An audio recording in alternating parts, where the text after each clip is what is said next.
Now, the question is, for a lot of parents out there, when is the right time to give your child a mobile phone? It's the age-old debate, but parents seem to be battling with it every year. As a mother of a number of children, do you have an ideal age that you think is the right time to give your kids? Or looking back on it, wished to give your kids? I mean, I don't know that I have an ideal age, but I have kind of a similar age that they all got it, which was basically as they're heading into secondary, the end of primary, heading into secondary, which was around the time most of their friends got it. I suppose with my older children, maybe I managed to hold off a little bit more, just because back then it wasn't, you weren't battling. What age? 12? That turned out, so about 12, 13, kind of heading into secondary, that kind of age.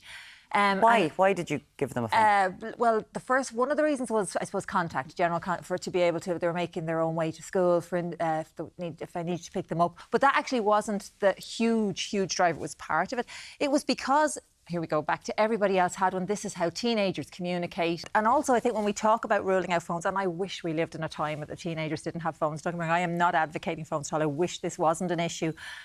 But there is a consequence. There is an absolute consequence for you deciding not to go down that road if all of their friends have a phone. So I do think that's what's very difficult for parents. You are isolating them from their friends if they cannot make contact with their friends. Do you see that, Kevin, as a principal? Absolutely.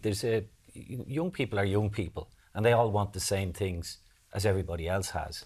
And it happens in schools all the time.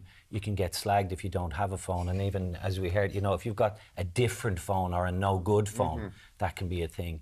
But you're a bit of slagging, is that not what all kids get? Maybe. You see, some people can take a bit of slagging and some people can't. Yeah. And it's like anything, one size fits all isn't going to... It's like somebody said to me yesterday, I was talking to them about this yesterday afternoon, and a young person in the school said to me, I'm sure schools will find a way to take the fun out of everything. Do you know, it's like what we shouldn't do is create a system where we know everything and you know nothing, because by and large they know as much as us. They're just in at a different time in their lives than we are. So keeping those lines of communication open, and as much as you can trying to be with people as they negotiate these things, rather than an outright ban or we know this and you don't know that won't work at all.